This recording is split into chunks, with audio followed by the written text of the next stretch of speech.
Pak Leonard, di bagian yang ketiga ini muncul pertanyaan bahwa kalau digabung, bagaimana dengan kebutuhan yang berbeda-beda dari setiap usia, anak, remaja, pemuda, dewasa muda bahkan ada juga, lalu dewasa terakhir yang senior.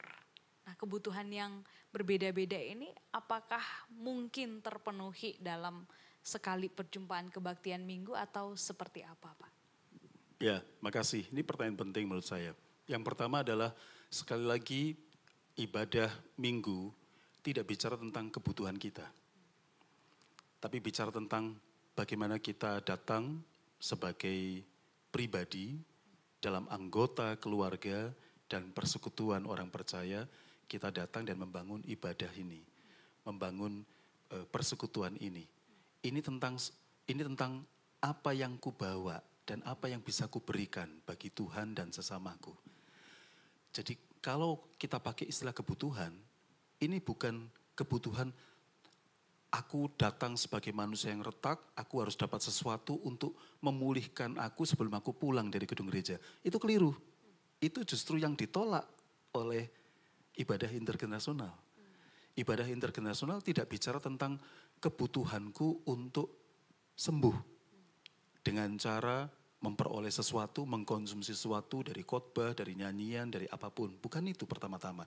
Walau bukan berarti bisa mengarah ke situ. Tapi bukan itu tujuan utamanya. Tujuan utamanya adalah saya butuh untuk berjumpa dengan Tuhan. Saya butuh untuk mempersembahkan diriku kepadanya. Tapi bersama-sama dengan para kekasihku. Kebutuhan itulah yang boleh dibawakan ke ibadah intergenerasional. Kebutuhan untuk hadir bagi yang lain. Bukan kebutuhan agar yang lain untukku. Tapi kebutuhan agar aku ini bisa menjadi sesama, bisa memanusiawikan diriku dalam ibadah ini.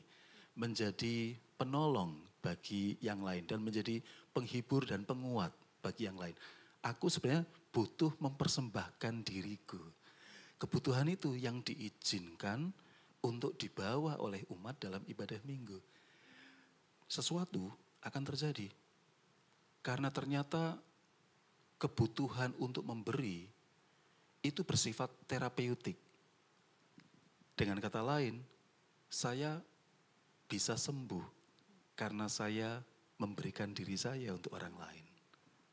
Saya pulang justru sebagai manusia yang utuh, bukan karena saya mengambil, tapi justru sesudah saya memberi, saya dipulihkan. Kita boleh bicara soal kebutuhan hanya dalam konteks itu. Itu yang pertama. Yang kedua, kebaktian atau ibadah intergenerasional tidak dimaksudkan untuk meniadakan ibadah kategorial. Tidak, boleh tetap ada kebaktian anak atau kebaktian remaja atau pemuda atau kebaktian senior boleh. Tapi bukan pada hari Minggu.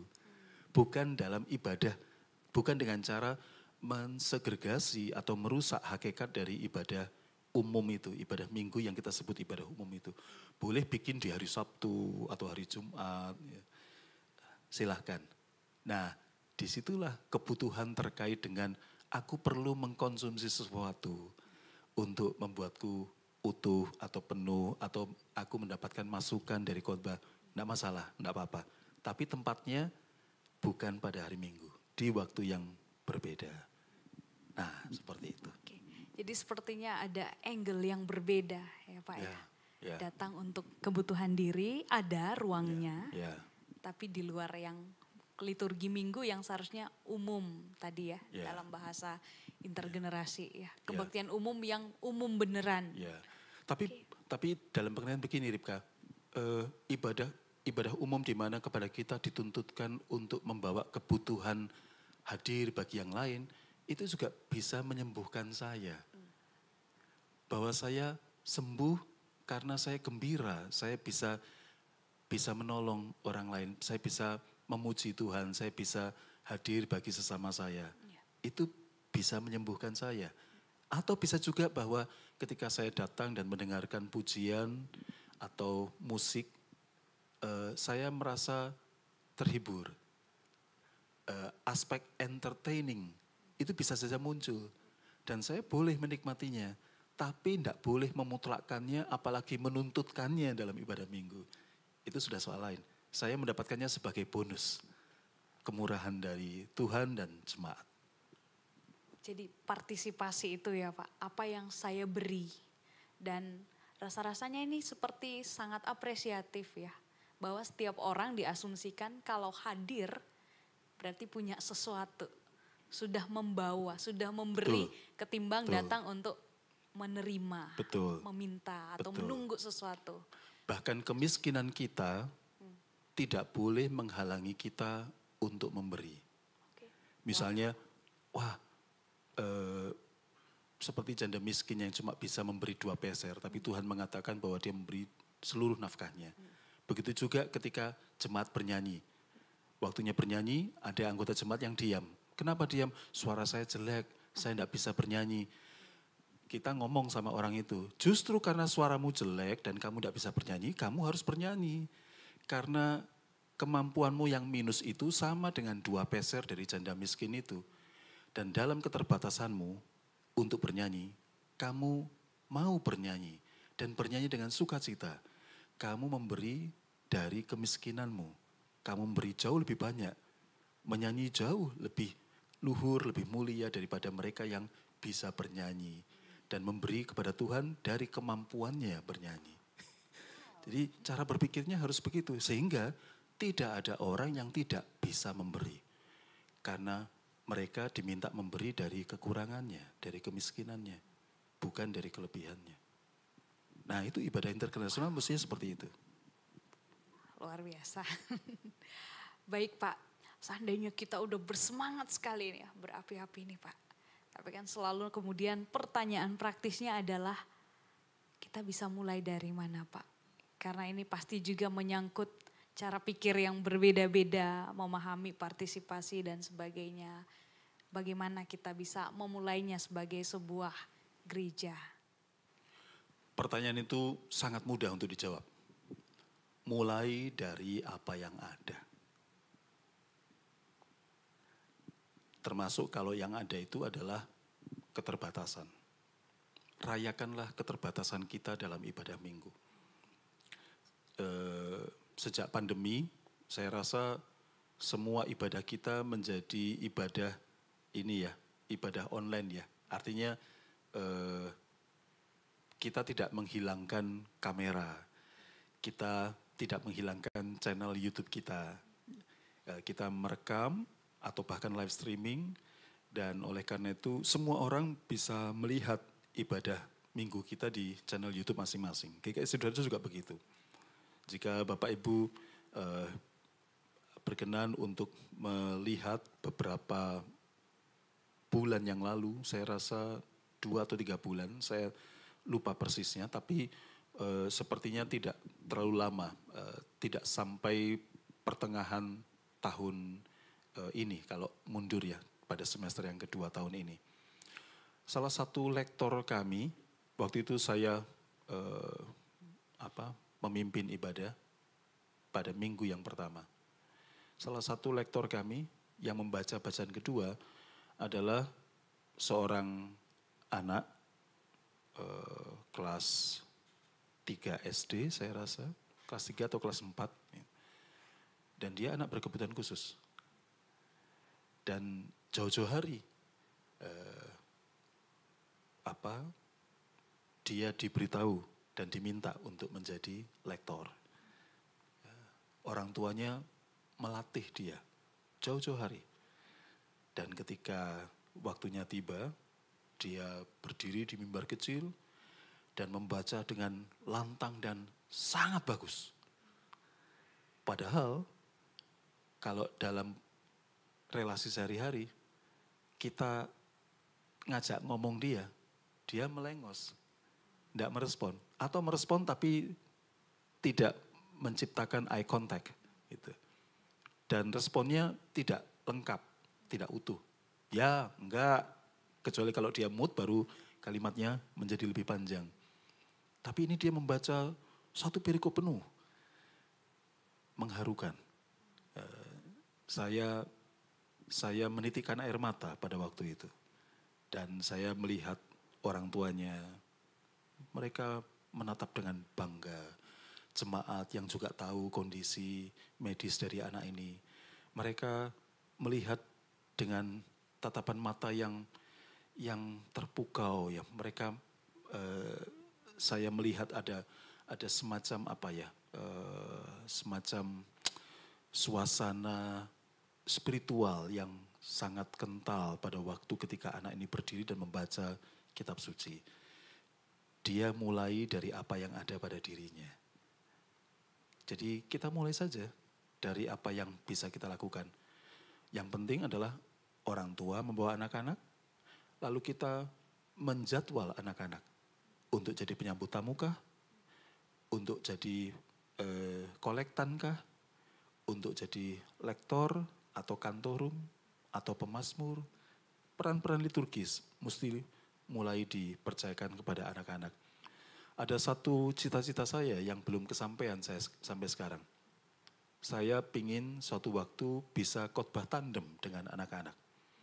Anak-anak naik mimbar dan berkhotbah bersama-sama dengan pendeta. Tapi tentu dilatih jauh-jauh hari. Mungkin ada yang ini, apa bisa anak-anak berkhotbah? Ya kalau tidak dilatih ya enggak bisa, tapi kalau dilatih bisa. Kalau teks atau naskah khotbah itu disusun jauh-jauh hari, anak juga memahami bahasanya dan mereka juga ikut menyusun naskah khotbah itu, mengapa tidak? Disitulah kita akan memahami mengapa Tuhan marah kepada para murid yang menghalangi anak-anak. Tuhan minta supaya akses anak-anak kepadanya tidak diblokade oleh orang dewasa. Dan bahkan anak-anak adalah sang empunya kerajaan Allah. Jadi hal-hal yang ajaib, hal-hal yang indah sebenarnya banyak terjadi dalam ibadah intergenerasional. Kita harus cepat-cepat mulai melakukan itu. Mulai dari apa yang ada, dan saya membayangkan tadi kalau sudah berasumsi akan memberi ruang, pasti double ngikutin itu effort yang ekstra, tetapi betul-betul ya itu yang perlu dilakukan. Bahkan ternyata juga perlu melibatkan orang tua. Sekali lagi gereja support keluarga ya Pak ya. Ikut terharu.